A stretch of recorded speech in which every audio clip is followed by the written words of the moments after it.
Curfew confusion ವಿಶೇಷ ಕಾರ್ಯಕ್ರಮಕ್ಕೆ ತಮ್ಮೆಲ್ಲರಿಗೂ ಆಧಾರದ ಸ್ವಾಗತ. ನಾನು ರಂಗನಾಥ್ ಭಾರದ್ವಾಜ್. ನಾನು ಅವಿನಾಶ್ ಶಿವನ್. ವೀಕೆಂಡ್ ಕರ್ಫ್ಯೂ ಈ ವಾರದಿಂದ ಇರುತ್ತಾ ಇಲ್ವಾ ಅನ್ನೋದು ಯಕ್ಷ ಪ್ರಶ್ನೆ. ನಾಳೆಯ ಮೀಟಿಂಗ್ ಇದೆಯಲ್ಲ, ಅದ್ರ ಬಗ್ಗೆ ಎಲ್ರಿಗೂ ಕೂಡ ಕುತೂಹಲ ಇದೆ.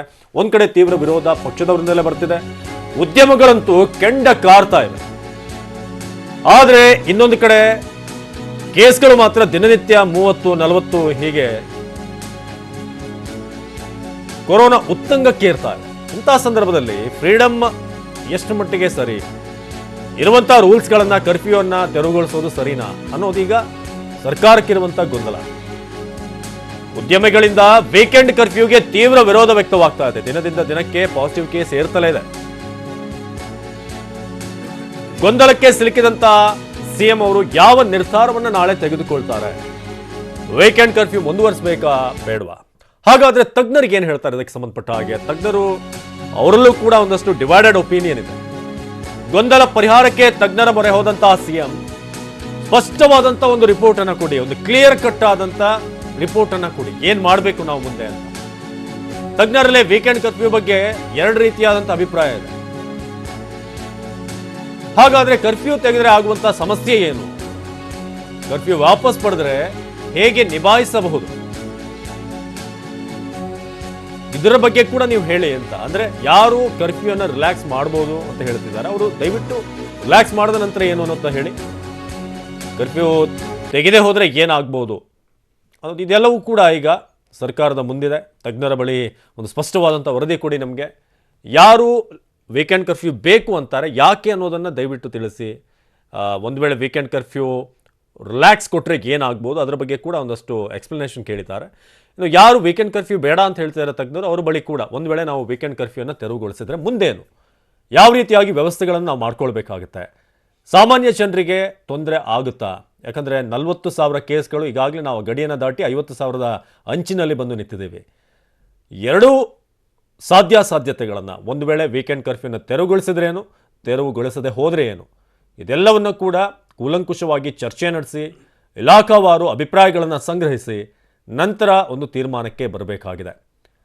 ಒಂದು ಕಡೆ ಕೇಂದ್ರದ ನಾಯಕರೇ ಈ ವೀಕೆಂಡ್ ಕರ್ಫ್ಯೂಗೆ ವಿರೋಧ ವ್ಯಕ್ತಪಡಿಸ್ತಾ ಇದ್ದಾರೆ.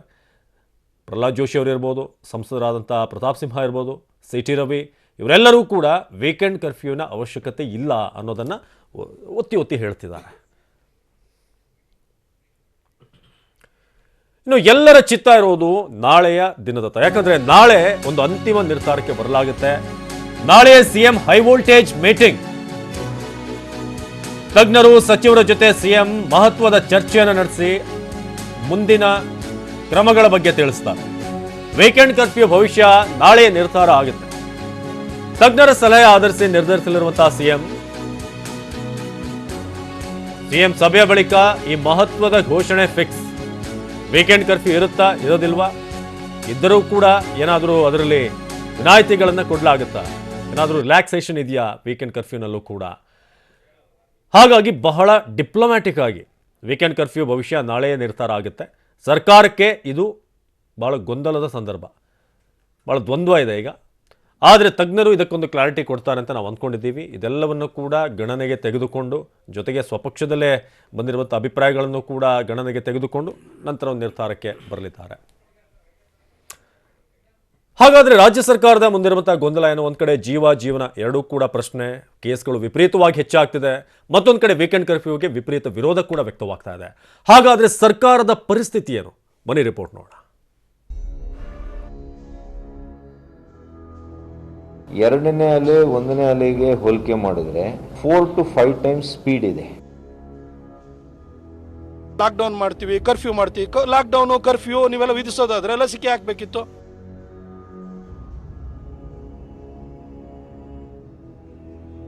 ಶುಕ್ರವಾರ ದಿವಸ ಸಂಪೂರ್ಣದ ಚಿತ್ರವನ್ನು ಇಡ್ತಾರೆ, ಆಮೇಲೆ ತೀರ್ಮಾನ.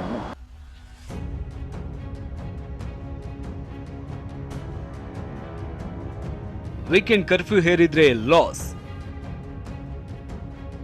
ಕರ್ಫ್ಯೂ ತೆರವು ಮಾಡಿದ್ರೆ ಸೋಂಕಿನ ಟೆನ್ಷನ್,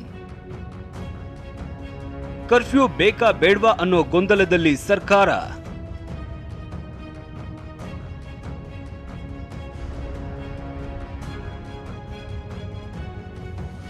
ಒಂದ್ ಕಡೆ ಕರ್ಫ್ಯೂ ಹೇರಿಕೆಗೆ ಜನಾಕ್ರೋಶ, ಮತ್ತೊಂದ್ ಕಡೆ ಕೊರೋನಾ ಸಿಡಿಲಬ್ಬರ. ಬಾಗಿಲು ಬಂದ್ ಮಾಡಿಸಿದ್ರೆ ಲಾಸು, ಓಪನ್ಗೆ ಅವಕಾಶ ಕೊಟ್ರೆ ಸೋಂಕು ಹಬ್ಬುವ ಟೆನ್ಷನ್. ಹೀಗಾಗಿ ಸರ್ಕಾರ ವೀಕೆಂಡ್ ಕರ್ಫ್ಯೂ ಮುಂದುವರಿಸಬೇಕಾ ಬೇಡವಾ ಅನ್ನೋ ಗೊಂದಲದಲ್ಲಿ ಇದ್ರೆ, ಆದ್ರೆ ಶರವೇಗದಲ್ಲಿ ಹಬ್ತಾ ಇರುವ ಕೊರೋನಾ ಸೋಂಕನ್ನ ತಡೆಯೋದಕ್ಕೆ ಜನವರಿ 31ರವರೆಗೂ ನೈಟ್ ಕರ್ಫ್ಯೂ, ವೀಕೆಂಡ್ ಕರ್ಫ್ಯೂ ಜಾರಿಯಲ್ಲಿ ಇಡಬೇಕಾ ಅನ್ನೋ ಗೊಂದಲದಲ್ಲಿನೂ ಸರ್ಕಾರ ಇದೆ. ಆದ್ರೆ ಜನರ ಪ್ರಾಣ ರಕ್ಷಣೆಗಾಗಿ ಸರ್ಕಾರ ಜಾರಿಗೆ ತಂದ ರೂಲ್ಸ್ಗಳ ವಿರುದ್ಧ ಈಗ ಜನಾಕ್ರೋಶ ಭುಗಿಲೆದ್ದಿದೆ. ಖುದ್ದು ಆಡಳಿತ ಪಕ್ಷದ ಹಿರಿಯ ನಾಯಕರು, ಉದ್ಯಮಿಗಳು, ವ್ಯಾಪಾರಸ್ಥರು ವೀಕೆಂಡ್ ಕರ್ಫ್ಯೂಗೆ ವಿರೋಧ ವ್ಯಕ್ತಪಡಿಸಿದ್ದಾರೆ.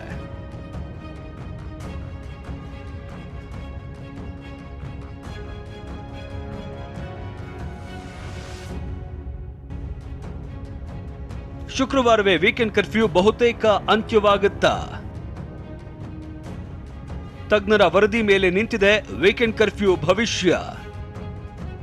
ಹೌದು, ವೀಕೆಂಡ್ ಕರ್ಫ್ಯೂ ಬೇಕಾ ಬೇಡವಾ ಅನ್ನೋದನ್ನ ನಿರ್ಧರಿಸೋದಕ್ಕೆ ಸರ್ಕಾರ ಶುಕ್ರವಾರ ಡೆಡ್ಲೈನ್ ಕೊಟ್ಟಿದೆ. ಇತ್ತ ರಾಜ್ಯದಲ್ಲಿ ಕೊರೋನಾ ಸೋಂಕಿತರ ಸಂಖ್ಯೆ ಏರುತ್ತಿದೆ. ಮತ್ತೊಂದೆಡೆ ವೀಕೆಂಡ್ ಕರ್ಫ್ಯೂ ಬೇಡ, ನೆಟ್ ಕರ್ಫ್ಯೂ ಅವಶ್ಯಕತೆ ಇಲ್ಲ ಅನ್ನೋ ಅಭಿಪ್ರಾಯ ಕೇಳಿ ಬರ್ತಿದೆ. ಹೀಗಾಗಿ ಸರ್ಕಾರ ಈಗ ಅಡಕತ್ತರಿಯಲ್ಲಿ ಸಿಲುಕಿದೆ. ಇದೇ ಕಾರಣಕ್ಕೆ ಸಿಎಂ ಬೊಮ್ಮಾಯಿ ಕೂಡ ವೀಕೆಂಡ್ ಲಾಕ್ಡೌನ್ ಪುನರ್ ಪರಿಶೀಲನೆಯ ಭರವಸೆ ಕೊಟ್ಟಿದ್ದಾರೆ. ಶುಕ್ರವಾರ ತಜ್ಞರು ಏನ್ ವರದಿ ಕೊಡ್ತಾರೆ ಅದರ ಮೇಲೆ ನಿರ್ಧಾರ ಕೈಗೊಳ್ಳೋದಾಗಿ ಹೇಳಿದ್ದಾರೆ.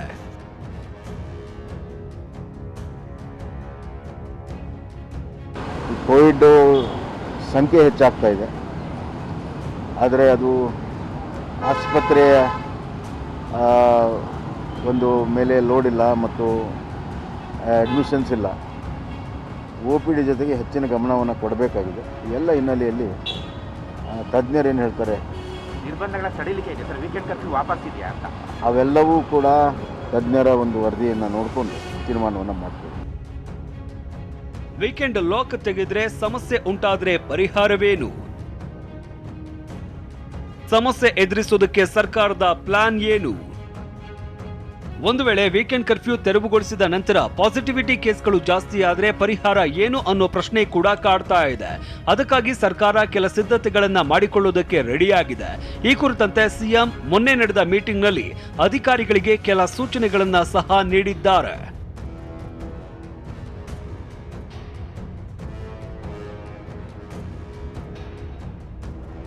OPDಗಳಿಗೆ ಹೆಚ್ಚಿನ ಸಿಬ್ಬಂದಿ ನಿಯೋಜಿಸುವುದು, ಹೆಚ್ಚು ಬೆಡ್ಗಳ ವ್ಯವಸ್ಥೆ ಮಾಡಿಕೊಳ್ಳೋದು, ಹೋಮ್ ಐಸೋಲೇಷನ್ ಹೆಚ್ಚಿಸೋದು, ಮನೆಯವರಿಗೆಲ್ಲ ಸೋಂಕು ಹರಡದಂತೆ ಮುನ್ನೆಚ್ಚರಿಕೆ ತೆಗೆದುಕೊಳ್ಳುವುದು, ಔಷಧಿ ಕಿಟ್ಗಳನ್ನ ಮನೆಗಳಿಗೆ ತಲುಪಿಸುವುದು, ಸ್ವಯಂ ಸೇವಾ ಸಂಸ್ಥೆಗಳನ್ನ ತೊಡಗಿಸಿಕೊಳ್ಳುವುದು, ಸೋಂಕಿತ ಮಕ್ಕಳ ಕುರಿತು ಹೆಚ್ಚಿನ ಕಾಳಜಿ ವಹಿಸುವುದು, ಗ್ರಾಮೀಣ ಪ್ರದೇಶದಲ್ಲಿ ಹೆಚ್ಚಿನ ಆದ್ಯತೆ ನೀಡುವುದು, ಮಕ್ಕಳಿಗೆ ಪ್ರತ್ಯೇಕ ಔಷಧಿ ಕಿಟ್ಗಳನ್ನ ಸಿದ್ಧಪಡಿಸುವುದು, ಆಕ್ಸಿಜನ್ ಪ್ಲಾಂಟ್ಗಳನ್ನ ಸಜ್ಜುಗೊಳಿಸಿ ಸಿದ್ಧವಿಟ್ಟುಕೊಳ್ಳುವುದು, ಆಕ್ಸಿಜನ್ ಪ್ಲಾಂಟ್ಗಳನ್ನ ಪೂರೈಸುವುದಕ್ಕೆ ಸಿಬ್ಬಂದಿ, ಇಂಧನ, ವಾಹನಗಳನ್ನ ಸಿದ್ಧವಿಟ್ಟುಕೊಳ್ಳುವುದು, ಆಸ್ಪತ್ರೆಗಳಲ್ಲಿ ಜನರೇಟರ್ಗಳ ವ್ಯವಸ್ಥೆ ಮಾಡಿಕೊಳ್ಳುವುದು, ಮಕ್ಕಳು ಮತ್ತು 60 ವರ್ಷ ಮೇಲ್ಪಟ್ಟವರ ಕುರಿತು ಹೆಚ್ಚು ನಿಗಾ ವಹಿಸುವುದು ಹಾಗೂ ಲಸಿಕೆ ಅಭಿಯಾನ ತ್ವರಿತವಾಗಿ ಪೂರ್ಣಗೊಳಿಸುವುದು, ಜೊತೆಗೆ ಔಷಧಿಗಳನ್ನ ಸಕಾಲದಲ್ಲಿ ಆಸ್ಪತ್ರೆಗಳಿಗೆ ತಲುಪಿಸುವುದು.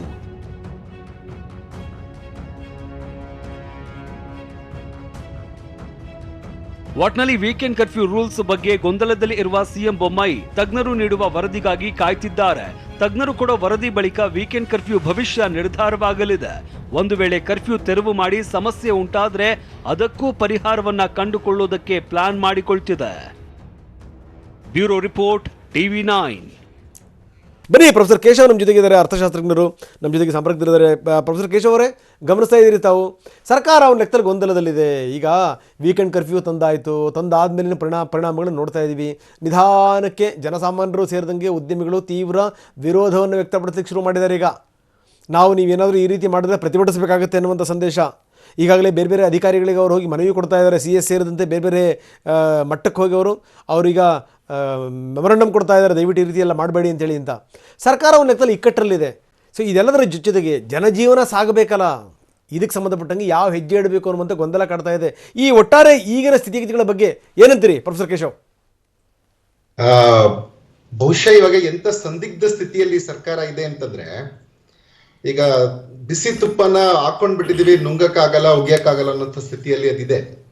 ಒಂದ್ ಕಡೆ ನಿಮ್ಗೆ ICMR ಹೇಳುತ್ತೆ ಲಾಕ್ಡೌನ್ ಮಾಡಿದ್ರೆ ಅದರಿಂದ ಇದೊಂದು ಆರೋಗ್ಯದ ದೃಷ್ಟಿಯಿಂದ, COVID-19 ಸಮಯದಲ್ಲಿ ಆರೋಗ್ಯದ ದೃಷ್ಟಿಯಿಂದ ಒಳ್ಳೇದು, ಜನ ಹೆಚ್ಚು ಸೋಂಕುಗೊಳಗಾಗಲ್ಲ ಅಂತ. ಆದ್ರೆ WHO ಸೌಮ್ಯ ಸ್ವಾಮಿನಾಥನ್ ಕೂಡ ಹೇಳ್ತಾರೆ ಏನು ನಮ್ಗೆ ಸೈಂಟಿಫಿಕ್ ರಾಷ್ಟ್ರನಲ್ಲೇ ಇಲ್ಲ ನೈಟ್ ಕರ್ಫ್ಯೂ ಮಾಡೋದ್ರಿಂದ ಅಂತ. ನೋಡಿ ಸೊ ಭಿನ್ನವಾದಂತಹ ಒಂದು ಧ್ವನಿಗಳಿರುವಾಗ ಯಾಕೆ ಈ ತರದೊಂದು ವರಿ ಬರುತ್ತೆ ಅಂತ ಯೋಚನೆ ಮಾಡಿ. ಒಂದು ಮೇಜರ್ ರೀಸನ್ ಏನಂದ್ರೆ ಲಾಕ್ ಡೌನ್ ಎಷ್ಟು ದಿನಕ್ಕೆ ಮಾಡ್ತೀವಿ, ಎಷ್ಟು ಅಲೆಗಳು ಬರುತ್ತೆ, ಎಷ್ಟು ಸರಿ ಬರುತ್ತೆ ಅನ್ನೋಂಥದ್ದು ನಮ್ಗೆ ಕ್ಲಾರಿಟಿ ಇಲ್ಲ. ಹೌದು. ಅದರ ಜೊತೆಗೆ ಇನ್ನೊಂದೇನು, ಯಾಕಂದ್ರೆ ಭಾರತದಲ್ಲಿ ಯಾವಾಗ್ಲೂ 2 ಭಾರತ ಇರುತ್ತೆ ಅಂತ ನಾವ್ ಯಾವಾಗ್ಲೂ ಹೇಳ್ತಿರ್ತೀವಿ. ಸೊ ಒಂದು ಭಾರತ ಈಸಿಯಾಗಿ ಇದನ್ನ ಅಕ್ಸೆಪ್ಟ್ ಮಾಡ್ಕೋಬಹುದು, ಇನ್ನೊಂದು ಇಂಡಿಯಾ ಏನಿದೆ ಅದು ಕಷ್ಟ ಆಗ್ಬೋದು. ಯಾಕೆ ಈ ತರ ಮಾತು ಹೇಳ್ತಿದೀನಿ ಅಂತಂದ್ರೆ ಎಷ್ಟು ಜನರ ಜೀವನದ ಮೇಲೆ ಇದು ಪರಿಣಾಮ ಬೀರುತ್ತೆ ಅನ್ನೋಂಥದ್ದು. ಒಂದ್ ಕಡೆ ಜೀವ ಇಂಪಾರ್ಟೆಂಟ್, ಇನ್ನೊಂದ್ ಕಡೆ ಲೈವ್ಲಿಹುಡ್ ಕೂಡ ಇಂಪಾರ್ಟೆಂಟ್. ಲೈಫ್ಸ್ ಮತ್ತೆ ಲೈವ್ಲಿಹುಡ್ ಇಂಪಾರ್ಟೆಂಟ್ ಆಗುತ್ತೆ. ಈಗ ಎಷ್ಟು ಮಟ್ಟಕ್ಕೆ ಚಾಲೆಂಜ್ ಆಗತ್ತೆ ಅನ್ನೋಂಥದ್ದಕ್ಕೆ ಯಾಕೆ ಅದ್ರ ಡಿಪೆಂಡ್ ಆಗುತ್ತೆ ಅಂದ್ರೆ ನಾನು ಎಲ್ಲಿ ಕೆಲಸ ಮಾಡ್ತಾ ಇದ್ದೀನಿ ಅಂತ. ನಾನೇನಾದ್ರು ಸ್ಯಾಲರಿಡ್ ಕ್ಲಾಸ್ ಅಲ್ಲಿ ಇದ್ದು ನಂಗೆ ಸ್ಯಾಲರಿ ಅಶ್ಯೂರ್ ಇದ್ರೆ ಲಾಕ್ ಡೌನ್ ಮಾಡ್ಲಿ ಬಿಡಿ ಪರವಾಗಿಲ್ಲ ಅನ್ನುವಂತ ಕೇಶವ್ ಸ್ವಲ್ಪ ನೇರವಾಗಿ ಕೂತ್ಕೊಂಡು ಮಾತಾಡಿ, ಸ್ವಲ್ಪ ಎಸ್ ಮಾತಾಡಿ, ಈಗ ಮಾತಾಡಿ. ಒಂದು ನಾನು ವೆದರ್ ಆರ್ಗನೈಸ್ ಸೆಕ್ಟರ್ ಅಲ್ಲಿ ಇದೀನಾ ಅಥವಾ ಅನ್ಆರ್ಗನೈಸ್ ಸೆಕ್ಟರ್ ಅಲ್ಲಿ ಇದೀನಾ, ಸ್ಯಾಲರಿಡ್ ಕ್ಲಾಸ್ ಅಲ್ಲಿ ಇದೀನಾ ಅಥವಾ ನಾನು ಡೇ ಅರ್ನರ್ ವೇಜ್ ಅರ್ನರ್ ಅನ್ನುವಂಥದ್ದು. ಹಾಗೇನೆ ನಾನು whether I am rich, middle or poor, ಅಥವಾ ನನ್ ಕಮ್ಯುನಿಟಿ ಹೆಲ್ಪ್ ಸಿಗುತ್ತಾ ಅನ್ನುವಂಥದ್ದು, ಅಥವಾ ಫ್ಯಾಮಿಲಿ ಸಿಚುಯೇಷನ್ ನಂದು ಯಾವ ತರ ಇದೆ, ನನ್ಗೆ ಯಾವ್ದಾದ್ರು ಬ್ಯಾಂಕ್ ಬ್ಯಾಲೆನ್ಸ್ ಇದೆಯಾ. ಸೊ ಇಷ್ಟು ಇದರ ಮೇಲೆ ಜನ ಇದನ್ನ ನೋಡ್ತಾರೆ.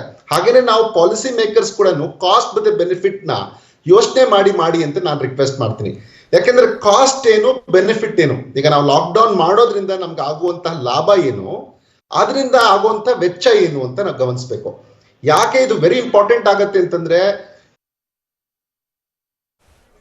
ಓಕೆ ಕೇಶವ್ ಅವರ ಸಂಪರ್ಕ ಕಡಿತುಕೊಂಡಿದೆ, ಮತ್ತೆ ಅವ್ರನ್ನ ಸಂಪರ್ಕ ಮಾಡುವಂಥ ಪ್ರಯತ್ನ ಮಾಡ್ತೀವಿ. UT ಖಾದರ್ ಇದ್ದಾರೆ, ಮಾಜಿ ಸಚಿವರು, ಕಾಂಗ್ರೆಸ್ನ ನಾಯಕರು. UT ಖಾದರ್ ಅವರೇ ಗಮನಿಸ್ತಾ ಇದ್ದೀರಿ, ಸರ್ಕಾರವೂ ಕೂಡ ಗೊಂದಲದಲ್ಲಿದೆ, ತಜ್ಞರು ಕೂಡ ಗೊಂದಲದಲ್ಲಿದ್ದಾರೆ. ಇನ್ನು ನೈಟ್ ಕರ್ಫ್ಯೂ ವಿಚಾರಕ್ಕೆ ಸಂಬಂಧಪಟ್ಟಂಗೆ ನಿಧಾನವಾಗಿ ಭಿನ್ನ ದನಿಗಳು ಹೇಳ್ತಾ ಇವೆ. ಏನಂತೀರಿ ಖಾದರ್, ನಿಜಕ್ಕೂ ಈ ನೈಟ್ ಕರ್ಫ್ಯೂ ಅಂಥದ್ದೆಲ್ಲ ಅಗತ್ಯ ಇದೆಯಾ? ಈಗ ತಾನೇ ಪ್ರೊಫೆಸರ್ ಕೇಶವ್ ಹೇಳ್ತಾ ಇದ್ರು, ಸೌಮ್ಯ ಸ್ವಾಮಿನಾಥನ್ ತುಂಬ ಸ್ಪಷ್ಟವಾಗಿ ಹೇಳ್ತಾರೆ, ನೈಟ್ ಕರ್ಫ್ಯೂ ನೀವು ಮಾಡೋದ್ರಿಂದ ಯಾವ ಪ್ರಯೋಜನವೂ ಇಲ್ಲ ಅಂತ. ಯಾವ ಪ್ರಯೋಜನವೂ ಇಲ್ಲದ್ದು ಯಾಕೆ ನಮ್ಮಲ್ಲಿ ಮುಂದುವರಿತಾ ಇದೆ ಅನ್ನುವಂಥದ್ದು ಇನ್ನೊಂದು ಪ್ರಶ್ನೆ. ಖಾದರ್ ನೋಡಿ, ಅದೇ ಜನ ಗೊಂದಲ ಆಗ್ಬೋದು ಮತ್ತು ಜನಸಾಮಾನ್ಯ ಗೊಂದಲ ಸ್ವಾಭಾವಿಕ, ಆದರೆ ಸರ್ಕಾರ ಗೊಂದಲ ಆಗಬಾರ್ದು. ಸರ್ಕಾರ ಗೊಂದಲದಲ್ಲಿದ್ದರೆ ಸ್ಪಷ್ಟವಾದ ತೀರ್ಮಾನ ತಗೊಳ್ಳಿಕ್ಕೆ ಸರ್ಕಾರ ಸಾಧ್ಯವಿಲ್ಲ. ಇವತ್ತು ಪ್ರಶ್ನೆ ಏನಂತ ಹೇಳಿದರೆ, ಪಾರ್ಷಲ್ ಲಾಕ್ಡೌನ್ ಮಾಡಿ ಅದು ಯಾವುದೇ ಕೂಡ ಪ್ರಯೋಜನ ಇಲ್ಲ. ಭಾಗಶಃ ಲಾಕ್ಡೌನ್ನಿಂದ ಭಾಗಶಃ ಪರಿಹಾರ, ಅದು ಸಂಪೂರ್ಣವಾದ ಪರಿಹಾರ ಸಿಗಲಿಕ್ಕೆ ಸಾಧ್ಯವೇ ಇಲ್ಲ. ಎರಡನೇದು ಏನಂತ ಹೇಳಿದರೆ, ಲಾಕ್ಡೌನ್ ಯಾವುದೇ ರೋಗವನ್ನು ಕಡಿಮೆಗೊಳಿಸುವುದಿಲ್ಲ, ಅದು ಸ್ವಲ್ಪ ಸ್ಪ್ರೆಡ್ ಆಗೋದಂತೂ ಸ್ವಲ್ಪ ಸ್ಲೋ ಮಾಡ್ತದೆ ಅಷ್ಟೇ. ಸರ್ಕಾರದ ಇವತ್ತು ಆಲೋಚನೆ ಏನಂತೇಳಿ, ಈ ರೋಗ ಏನು ಹಿಂದೆ ಏನಿತ್ತು ಅಂತ ಹೇಳಿದರೆ, ಡೆಲ್ಟಾದಲ್ಲಿ ಅದು ಬಹುಶಃ ನಮ್ಮ ಲಂಗ್ಸಲ್ಲಿ ಇಫೆಕ್ಟ್ ಆಗಿ ನಮಗೆ ಆಕ್ಸಿಜನ್ ಬೇಕಾಗುವಂಥ ಪರಿಸ್ಥಿತಿ ಇತ್ತು.